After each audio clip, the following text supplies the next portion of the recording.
Someone said recently that polygamy is monogamy on steroids.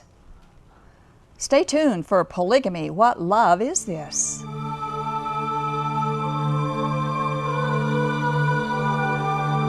She was born into polygamy. Her family followed the teachings of Joseph Smith.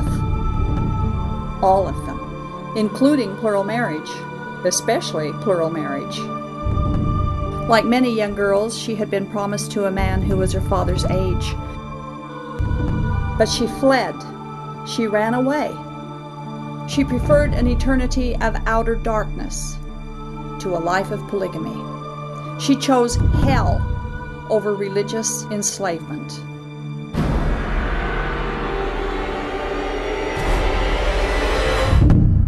That girl was me. After I fled, I thought I was free, but I realized I wasn't free. I was lost, alone, desolate. No home, no hope, no life. Then Jesus Christ found me and rescued me, and He loved me. In His love, I found real freedom, a real home, a real life. And Jesus offers you the very same thing. He is a shield to all who will take refuge in Him. He has been a refuge for me, and He can be for you too. Knowing the surpassing love of Jesus Christ today, this is why I can look back and ask, polygamy, what love is this?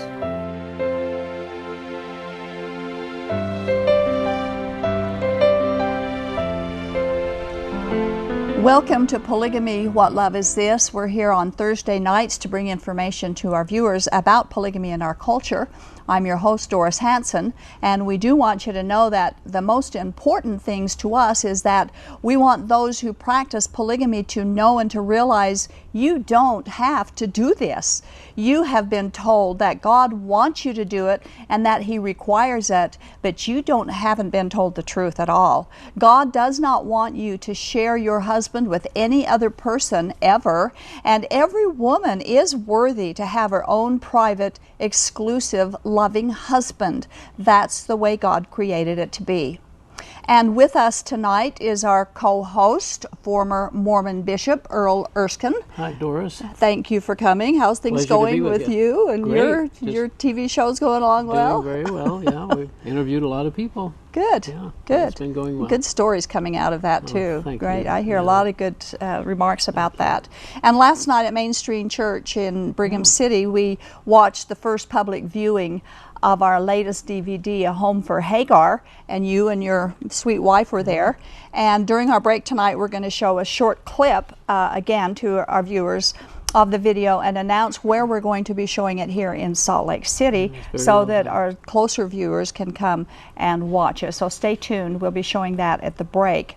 You know, there's always something going on in the polygamous culture, and most of it is pretty well hidden because of their secretive nature, which by itself reveals that they are not living according to how Jesus would want, because Jesus said that anything done in secret should be shouted abroad, and He also said that He did and said nothing in secret. Secret lives and activities and secret religious practices are not God's idea of righteousness.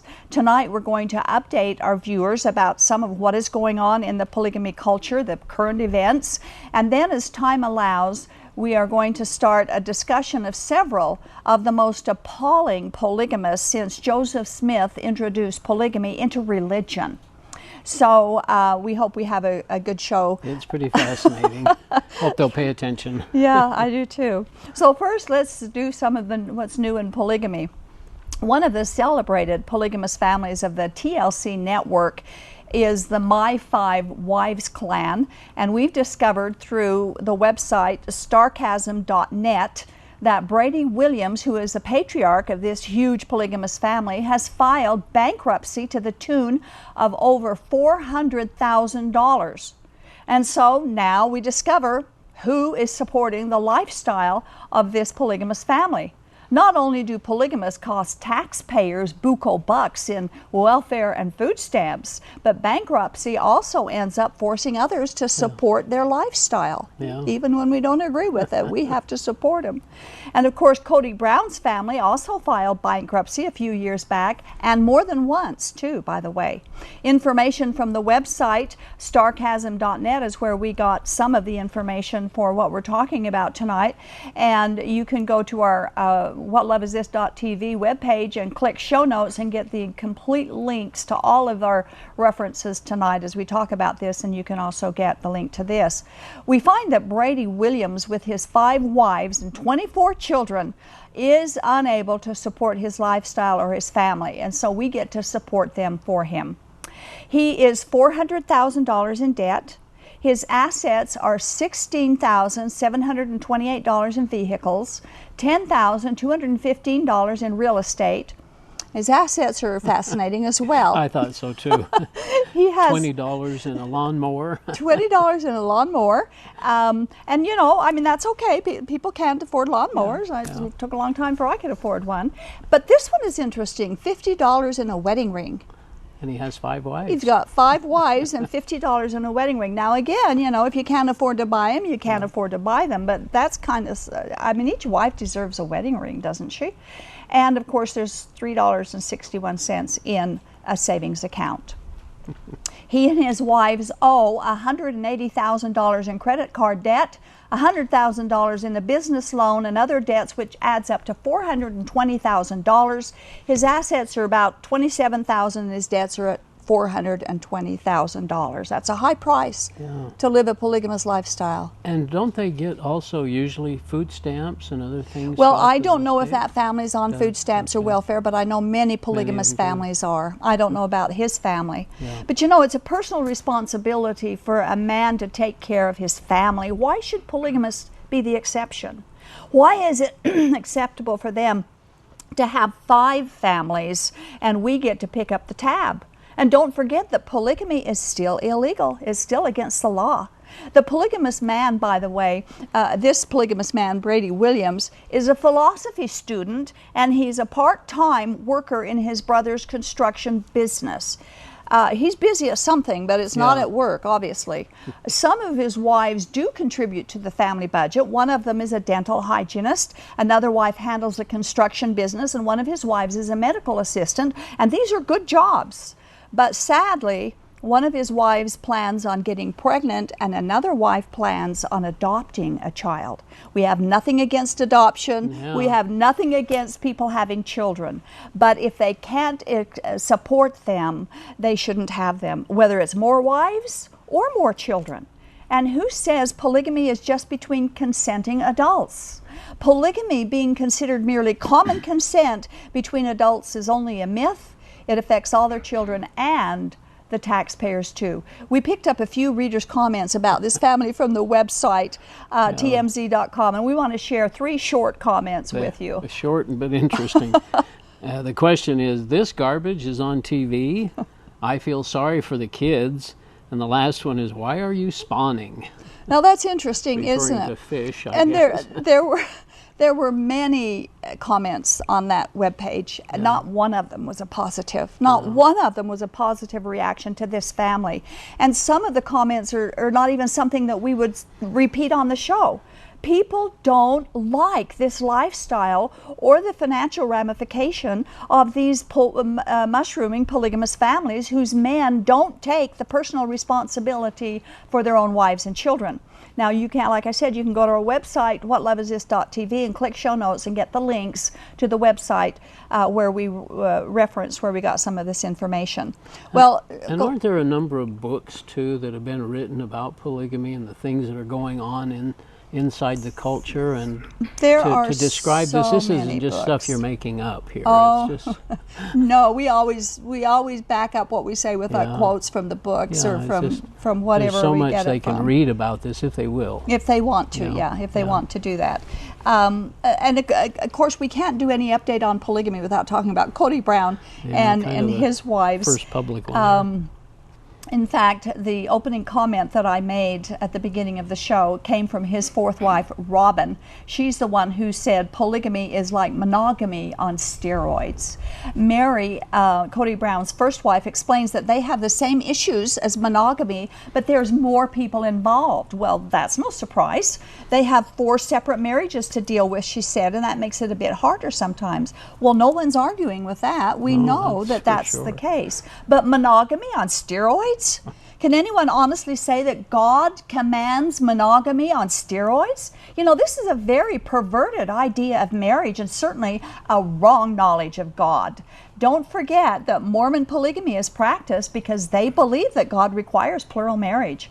Perhaps that's just one of the numerous reasons that God provided for monogamy and not for polygamy. A man simply cannot be the husband God wants him to be, or the father he needs to be when multiple wives and dozens of children are in the equation. No matter how you look at it, polygamy hurts. In a polygamist home, someone is always the loser. Someone's rights and their equality are always sacrificed to another one so they can have their rights, but no one is ever treated equally. And that's sad. These 2 families, my 5 wives and Cody Brown's sister wives, are the cameo families on TLC they make Network. It look so enticing and so equal and everything, and you'd have to think that things go on behind the scenes that they don't want to share, but it has to. It can't help just but our do human that. nature. Right. So let's do an update on the FLDS, who they never sit still. No. In fact, we have to say, watch out, Oklahoma, because the FLDS are moving into the panhandle of the state of Oklahoma, and that's Boise City, Oklahoma, to be precise. It's a small town of less than about 1,200 people in population, and many people in the town have noticed that there are several people in FLDS prairie-type clothing meandering about, and reports are is that they're buying up property in the Boise City area and settling down. And at the same time, people in the FLDS communities of Colorado City and Hilldale, Utah, have noticed vehicles from Oklahoma with Oklahoma license plates are around that town. So there is some movement going on. Licensed electricians from the FLDS cities and construction companies headed by the name of Barlow are listed in the Oklahoma Construction Board, and that's important because Barlow is a prominent name in the FLDS polygamy group. Evidently, the former mayor of Colorado City informed the Boise City News that the FLDS were moving there to work construction. Now, the FLDS are opportunists and they are colonizers, and Boise City is located in the vicinity of the oil and gas fields of several surrounding states, so they have a lucrative opportunity there in that small area. You think those cities would be quite concerned because they'll become a voting bloc and all kind of influence. And that's there, what they threaten to be down in the El Dorado area too. In Texas, yeah. There's estimates now of about 15 FLDS families that have settled so far in Boise City, Oklahoma, but no one's sure if they're planning on a huge property and colony like they purchased and built in El Dorado, Texas, and they also have one in Pringles, South Dakota. Boise City, Oklahoma residents have expressed concern, but no formal complaints yet have been filed. Now, I gathered some of this information from the Salt Lake Tribune blogspot website, and again, you can click on our show notes off our webpage, saltlaketribune.com, and get the full story. Boise City, Oklahoma would be well advised, any place where they move to be, would be well advised to watch out and to be alert. If they put up with some of the FLDS illegal activities like they did in El Dorado, Texas, they may easily end up costing their community millions of dollars in court expenses and legal costs, just like happened in El Dorado, Texas. Yeah. So it's inevitable, really, I would think. I mean, they don't change their philosophy. They're there to procreate and to take wives and do their thing. Yeah, exactly right. They don't change. So we need to be alert. Okay, in the Arizona Sun newspaper of July 6th of this year, a letter to the editor was printed entitled "Polygamy, a Lifestyle with Christian Roots." Well, I was appalled at the title, so I read the article with great interest, and I want to share with our viewers the letter to the editor and part of our response. And a full and comprehensive response would take probably 2 or 3 complete shows just to respond completely to this, but we're not going to do that. We're just going to respond to a few things. So we'll read the letter to the editor and see how interesting it is to our viewers. Yeah, this is fascinating. To the editor, it says, the Bible tells us many beloved prophets in the Old Testament had many wives. Polygamy was a lifestyle accepted by all and was practiced correctly, honorably, and with dignity.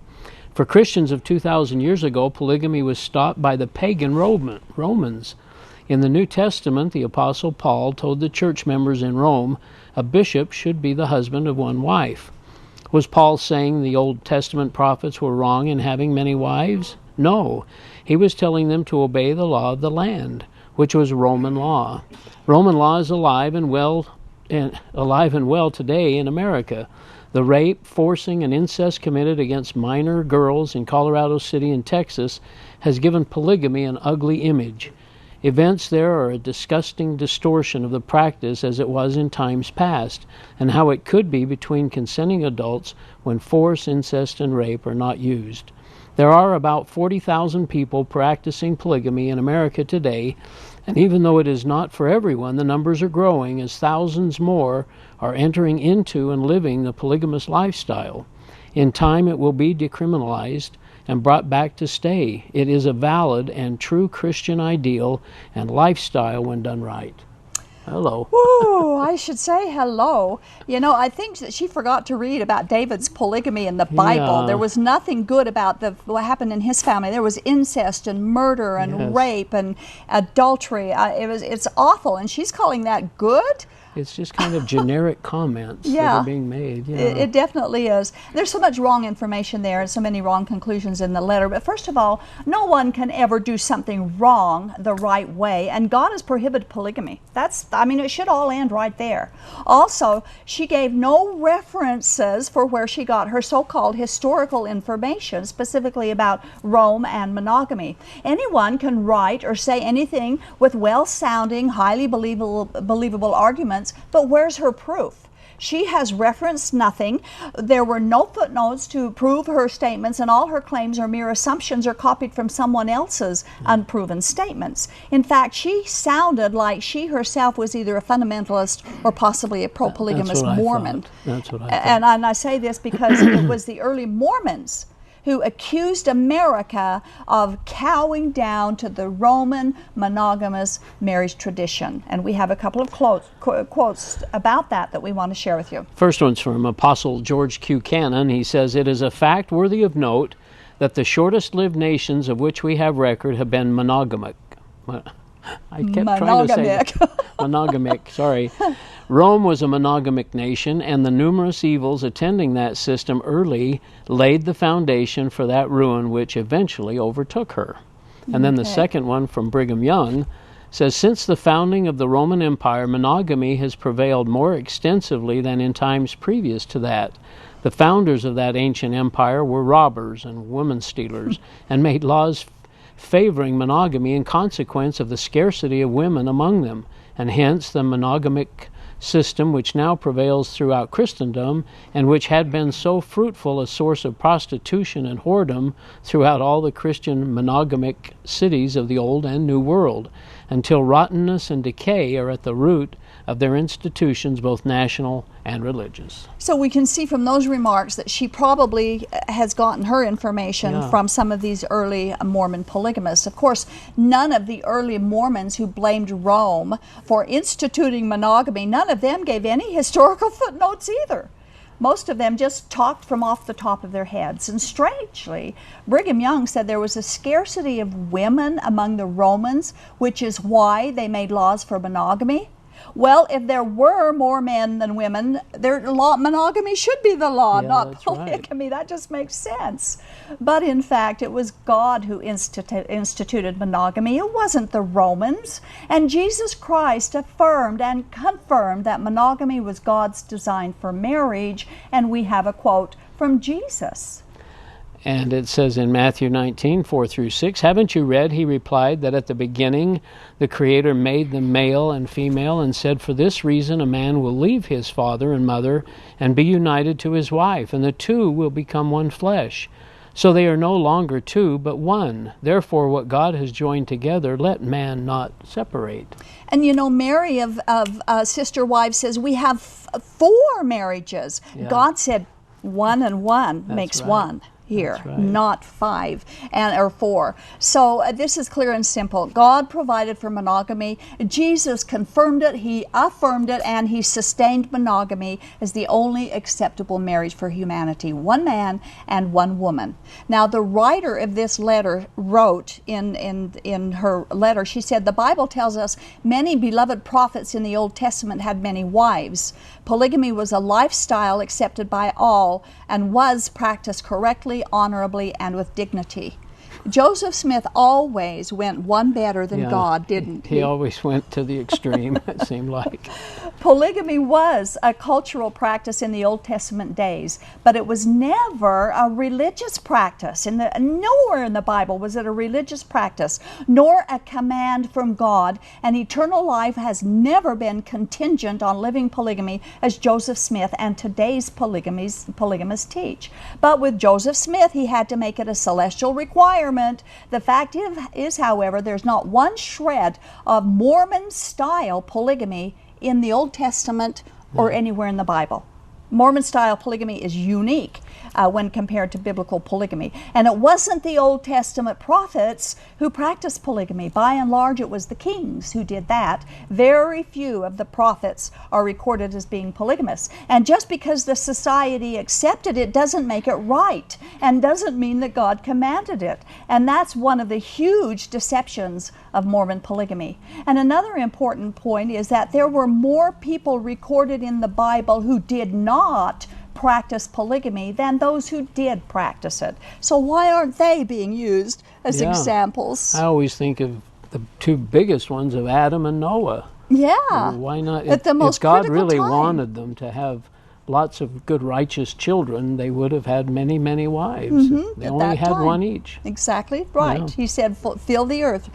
He said to have kids and Multiply. fill the earth. Yeah. But Gave he him didn't, 1 wife. Gave him 1 wife to do it, and that's exactly the way the Mormon polygamy should do it too. And lastly, polygamy and Christianity are not compatible beliefs. The New Testament, Jesus Christ, Paul the Apostle, all protect marriage as monogamy. Jesus affirmed monogamy, never polygamy. And again, 1 Corinthians chapter 7, verse 2 is always ignored by uneducated pro-polygamists.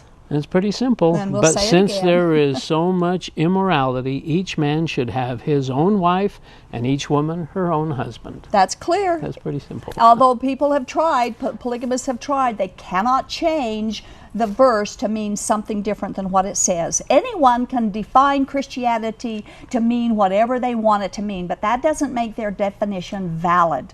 Biblical Christianity is the only true Christianity, and polygamy nor Mormonism is defined in biblical Christianity. Okay, the last of our news items is in India. A group of thousands of Muslim women known as the BMMA have drafted a bill for a uniform civil code of equality and rights. This includes issues of marriage, divorce, and maintenance, among other rights, and they seek a total ban on polygamy. News from New Delhi reports, and we quote. From the New Delhi, it says, the draft that we have come up with was constituted after 200 consultation meetings with Muslim women across 15 states, besides lawyers, academics, as well as Islamic scholars. So all of these people, these Muslim women, over all of this big geographical location, and over 200 meetings, lawyers and educated Muslim women want polygamy stopped. Yeah. And among the changes that they're demanding is a minimum age for marriage to be no younger than 18 years old and a complete ban on polygamy. Now, when we see third world countries banning polygamy, And the United States of America moving towards legalizing this barbaric practice, we have to ask the question, why are they moving forward in these social issues of equality, but we're running backwards?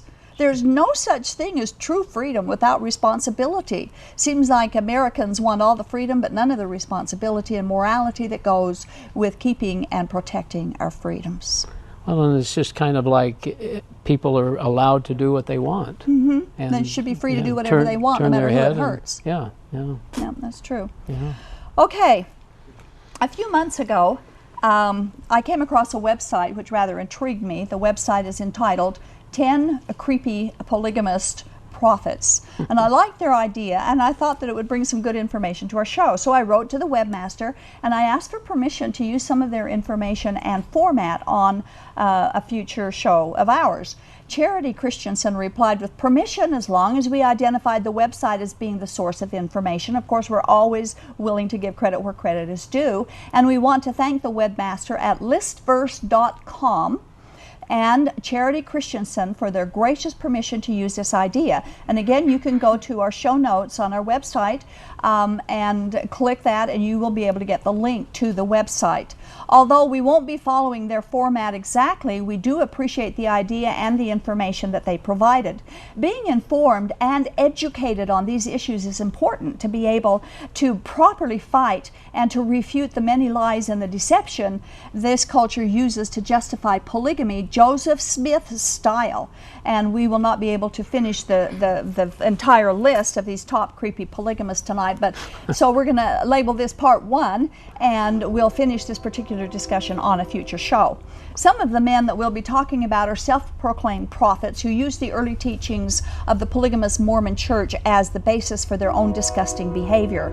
Early Mormon polygamists all preached that through polygamy they could earn entrance into the celestial kingdom, that they could become gods of their own worlds, and polygamy groups continue to teach this false doctrine. Even though this polygamy, which Joseph Smith dubbed the New and Everlasting Covenant, was eventually ended by the mainline church, there were many members who refused to compromise what Joseph Smith had taught was a strict and everlasting command from God. So they left what they said was the apostate Mormon church and organized their own special polygamy groups in order to continue to live this everlasting covenant of plural marriage. Numerous men have since embarked on their own versions of polygamy. As with everything that goes against God's perfect will, the polygamous societies have decayed into abusive, coercive, illegal communities and religious groups where there are vicious wolves, predators among the members who are cruel, ravenous, and self-serving. These top 10 polygamists tell the story of only a few of these vicious men who take people mentally and emotionally captive and twist their lives and their emotions into robotic obedience to their own decadent, evil, and lustful desires. These are strong words, but they are true. So we'll begin on number 10 of the top 10 of this list. And the number 10 of this list is listed as Clyde Mackert. He's number 10 on the list. We'll work our way down to number 1. But there are plenty of polygamists through the years and currently who could contend for any one of these 10 positions on the list. I would imagine that there have been some real strange stories out there. Oh my goodness, well, Clyde Mackert was not an FLDS prophet, but he practiced polygamy as a member of the FLDS polygamy group in Colorado City, also known as Short Creek. In 1953, this community was raided under direction of Arizona's governor at the time, Howard Pyle, on suspicion of child abuse and welfare fraud. Now, the raid was disaster, according to public opinion. The polygamists were perceived by the public as victims, and although the governor wanted to rescue and protect their children, his reputation suffered as a result. Then, just like today, the media and the public did not have a clue as to the truth of what is actually going on inside these secret polygamy groups, and too often they don't believe the truth when they do hear it. Life magazine did an article about the event, and Clyde Mackert had 4 wives and 31 children, and they were portrayed as a hardy and wholesome farming polygamous family, canning corn and smiling for the cameras. Clyde Mackert is described as a local school teacher, an upright citizen just following his faith. Though the men were arrested and children were placed in protective custody for some time, some of them did return to Short Creek with an air of righteous indignation. Years later, Clyde Mackert's daughters came forward with allegations that they had been repeatedly molested by their father. They claimed that he sneaked into the girls' rooms at night for incestuous abuse and did this for years and with several of his daughters. We read about this abuse in 2 of his children's books written about their lives growing up in the FLDS polygamy group. One of the books is entitled Illegitimate, and it's written by Brian Mackert, who was a guest on our show July 31st in 2008 and January 29th of 2009. And the other book is written by Mary Mackert, and it's entitled The Sixth of 7 Wives. She was also a guest on our show June 26th and July 3rd of 2008. And you can access these shows on our website, whatloveisthis.tv. In his book, Illegitimate, Brian Mackert, who is Clyde Mackert's son, writes regarding the discovery of his father's abuse against his own daughters. And folks, if you are bothered by some information you don't like to hear, you might want to turn the sound down for a few minutes. I think these books really reveal a side that we're not familiar with, and here it is. My father was molesting my sisters. I didn't even know what question to ask. It was as if I was dreaming and would wake up and it wouldn't be real, but it was real. Instantly, some of the icky feelings I had known over the years made sense. I'd been too young and naive to know what the signs meant.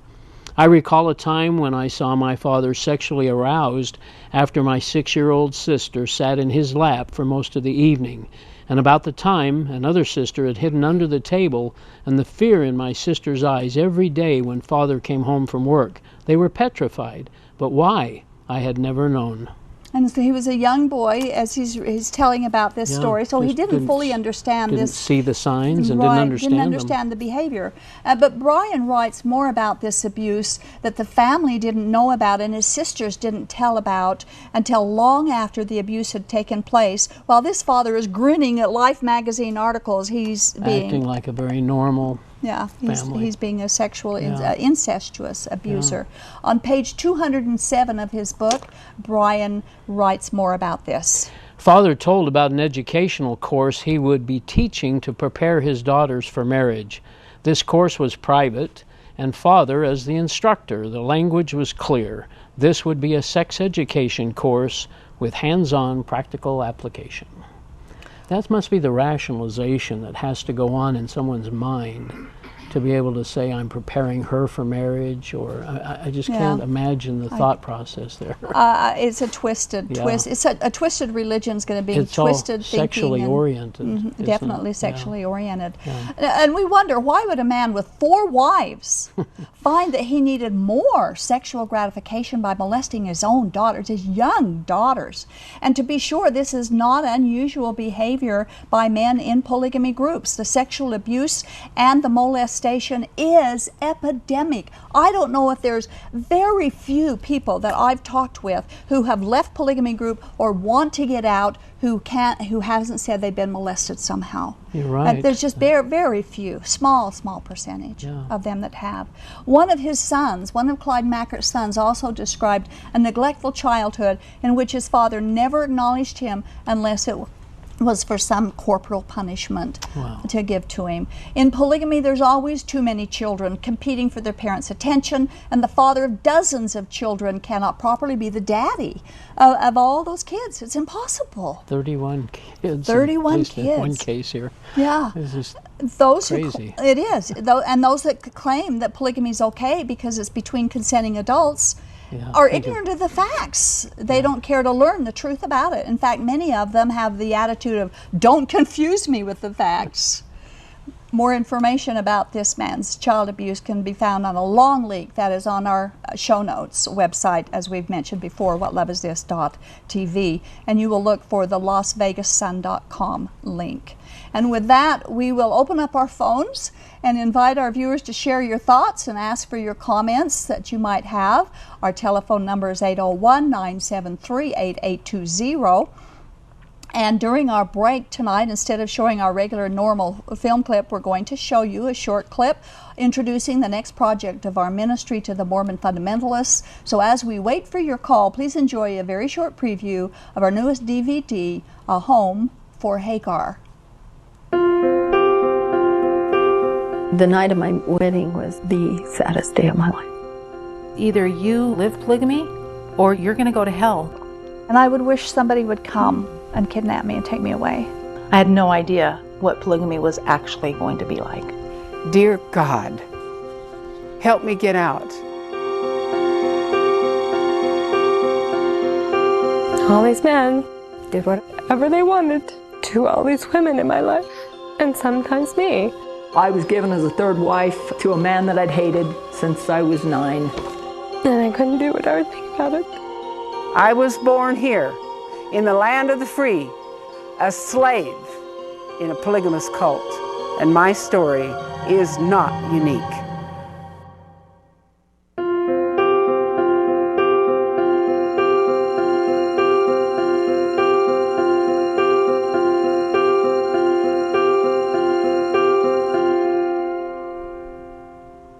Well, you've just watched a very short sneak preview of our latest DVD, A Home for Hagar, produced by Scott Johnson on behalf of the people behind the prison bars of Polygamy for Salvation, which is based on Section 132 of the Mormon Doctrine and Covenants. Now, the full-length DVD is almost 40 minutes, and it's going to be shown publicly in Salt Lake City at Mill Creek Church this coming Sunday evening, August 3rd at 6 p.m. It's free to the public. The address of Mill Creek Church is 1515 East, 4500 South here in Salt Lake City.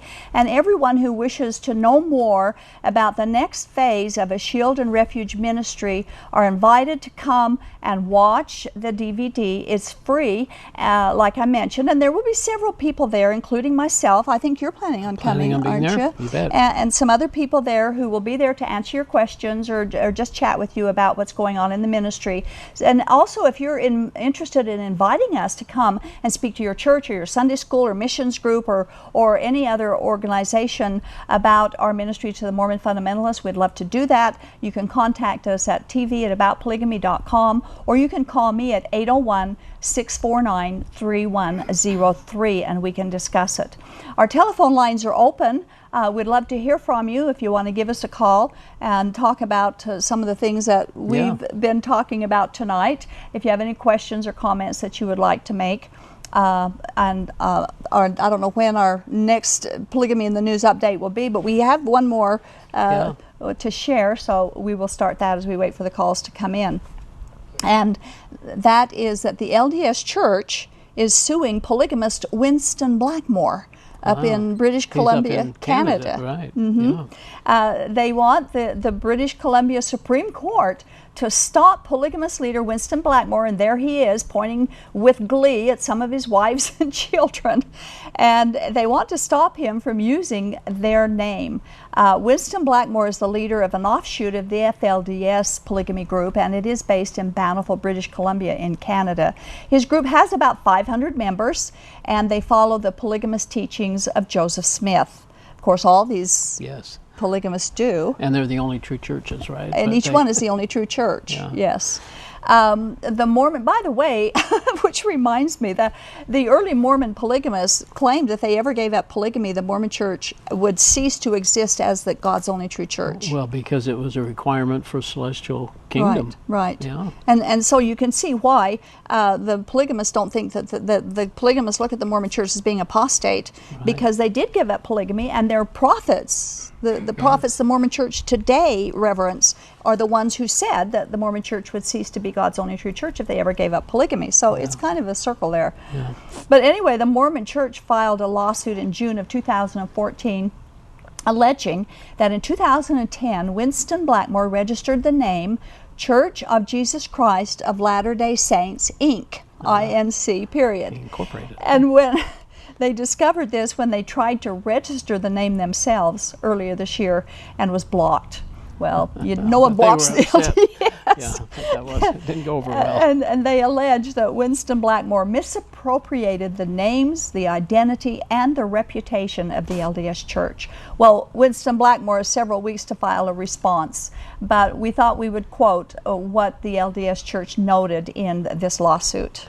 The church and the plaintiffs have nothing whatsoever to do with those practicing polygamy today, and any church member who is found to be practicing polygamy is excommunicated, which is the most serious penalty the church can impose. Well, and that's true, it is, but that comment is strange. It is. Since they have no qualms sealing multiple wives to men in their temples. They still believe in polygamy. They still believe that polygamy is lived in heaven by the most righteous, and they still believe that polygamy is going to come back.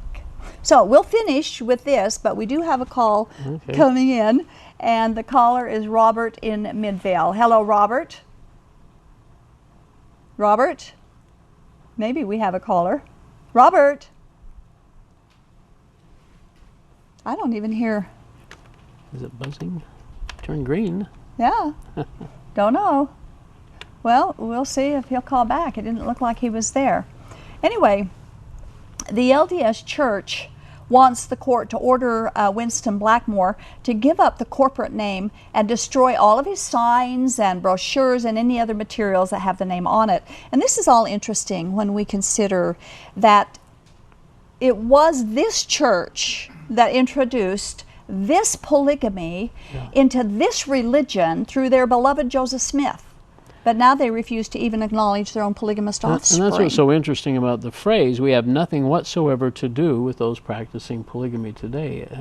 I mean, maybe they can't go into a whole discussion here about how they are involved with it and how they actually practiced it and so on. But, right, and they don't. Even when they did the essay on their web page, which we covered in a show 3 or 4 months ago, they totally continued to refuse to own up to the full truth of their early polygamy. They still did a lot of cover-up on it. And if it really isn't a doctrine or a practice anymore, then Section 132 ought to be taken out. It needs to be taken out, or at least revised. Yeah. It would really cause some ripples in the church if they were, because part of that is the celestial kingdom concept and God, many gods, and having many wives, and it's part marriage. of the doctrine. It's just waiting to be implemented again. No question about. And when we discussed that meeting in Sweden, and they asked the question about polygamy, they finally forced him to say yes. The Mormons still believe in polygamy, we just don't practice it. That's right. So they don't not believe in it, they do believe in it. So I guess we still don't have our caller have come back. Anyway, you can get more information about this, where we got our information on vancouversun.com, which is where we got information for this lawsuit. Again, you can go to our link and click show notes and find the information that we just talked about. Well, it's interesting, I guess, from a legal standpoint. I don't have a legal background, but if Blackmore put this name out there first, it would make it, even though it's in Canada, but it would make it very difficult, I think, for the church to say, well, we had it first. I mean, I don't know how they would do that if he did it in Canada. And I don't know either. Registered. I don't know. I don't know how, if there's a special, because all you have to do is have one word different in the name, and you can copyright it. You can and certainly the church has been up there, the temple in Alberta, and other many church members up in Canada for many years. So you'd think they would have incorporated or had their name out there at some point. You would, certainly, yeah. But maybe they did. I don't know. We don't know the details, so it's kind of hard. Okay, we do have a call from Joan in Ogden. Hello, Joan. Joan? I just dropped the phone for a minute. Okay, you're on the air, but you need to turn your television volume down while we talk on the phone. Okay.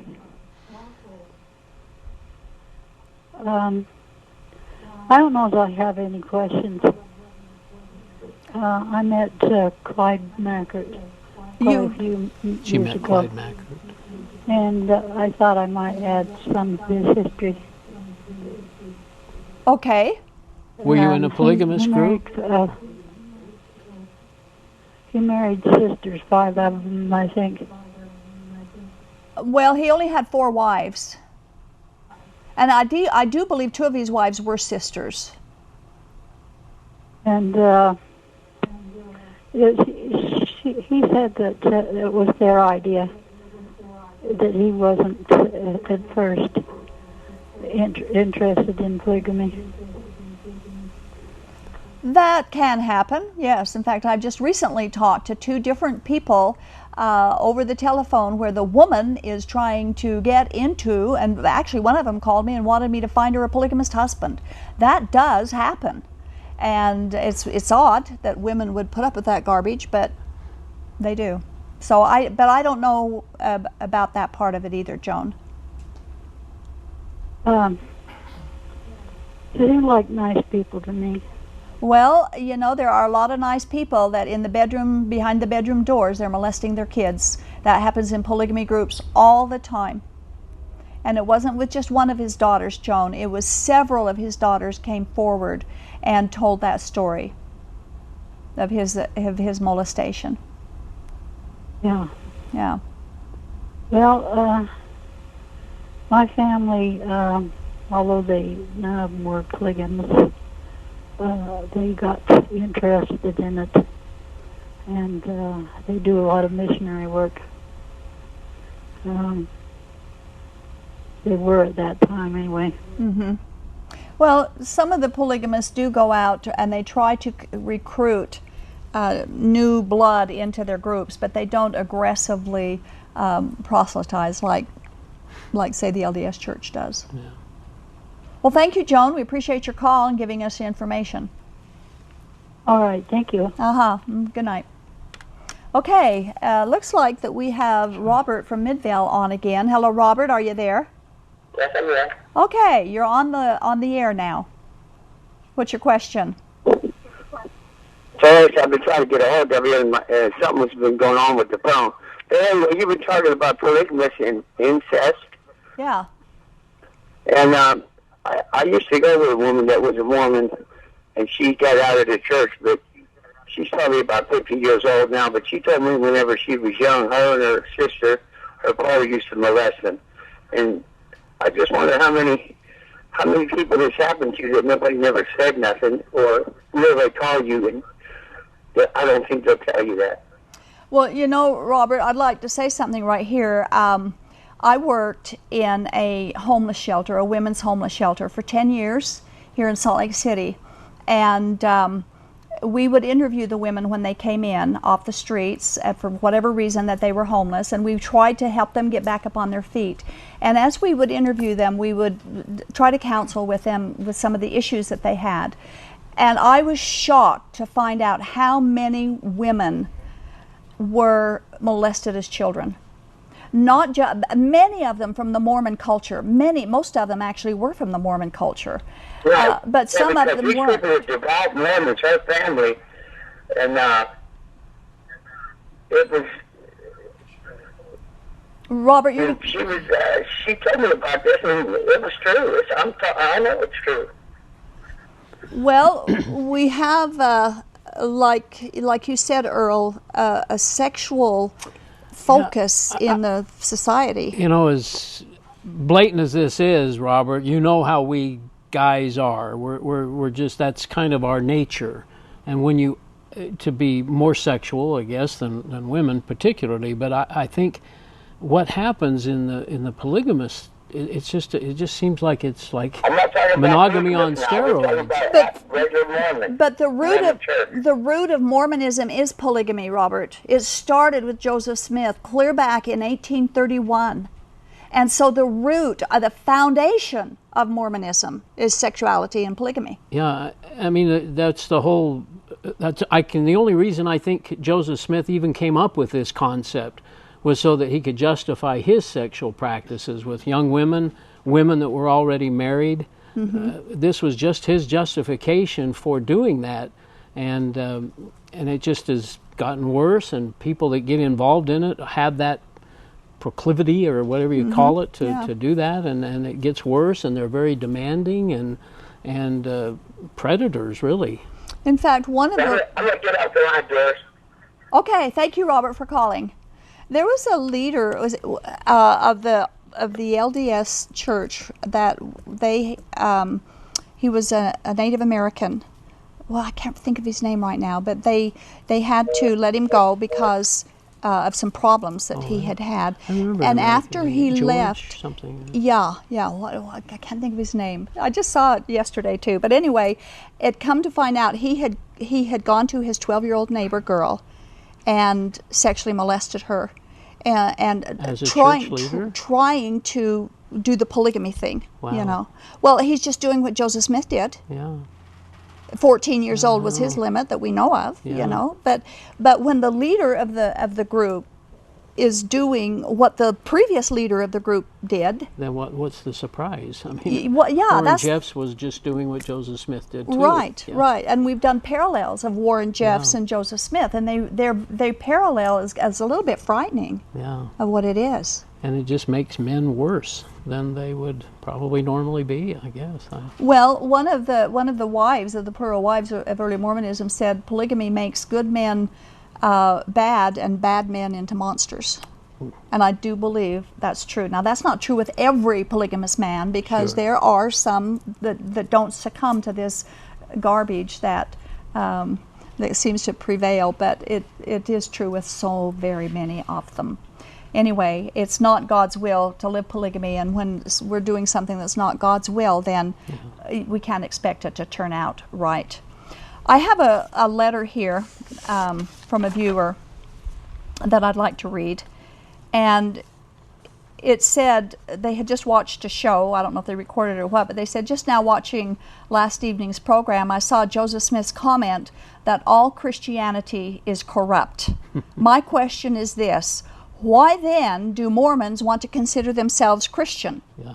I so enjoy your program, and thank you for always keeping Christ first. I moved to Utah 10 years ago, knew very little about Mormonism and polygamy then, but sure am learning a lot about them now. Thank you. And this is a person from Moab. So from a former Mormon, Mormons consider themselves Christian, and yet in the beginning, again, many of their leaders said Christianity was hatched in hell. Well, I grew up with the concept that Joseph Smith had gone out into the woods and was told that all the churches were corrupt and an abomination, and that they, and then certainly with, that's just what we were taught.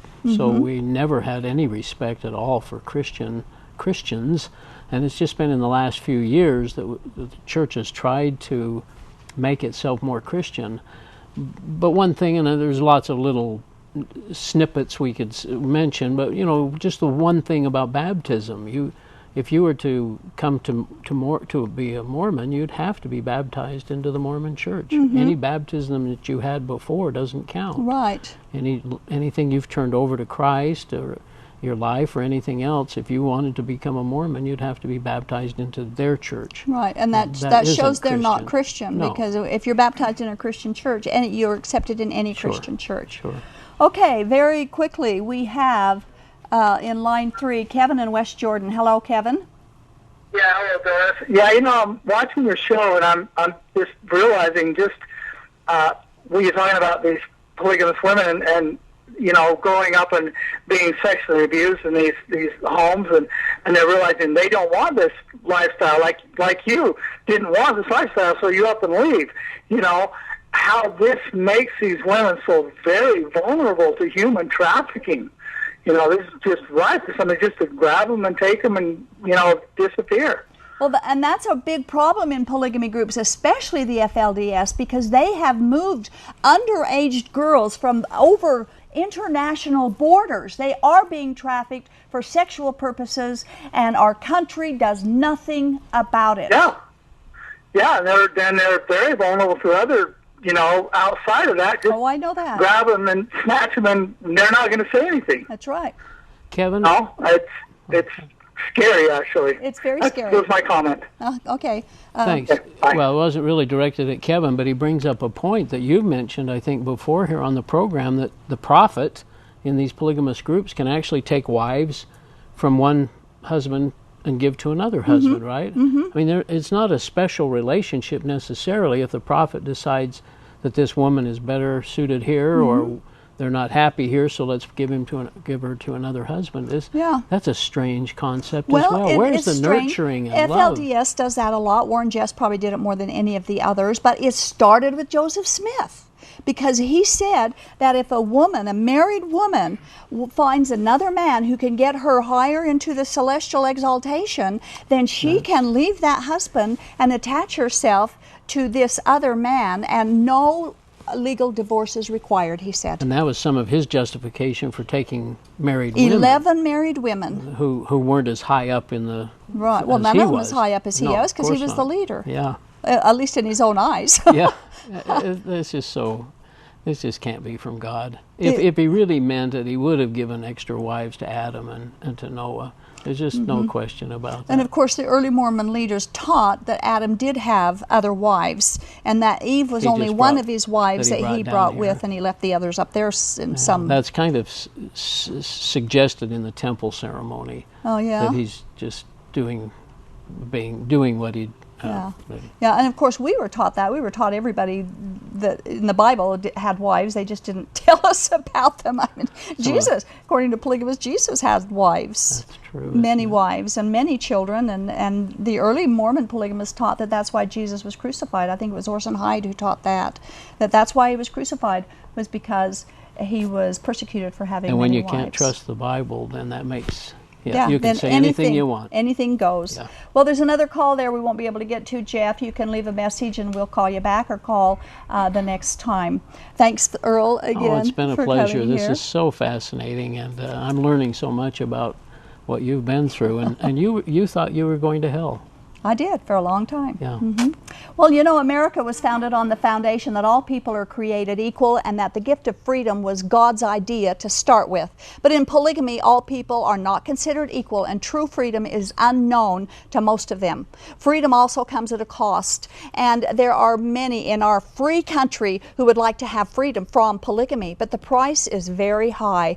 Those who want to be free from polygamy are often neutralized by intimidation, and they need to know that there is someone greater and higher than the ruler of their religion.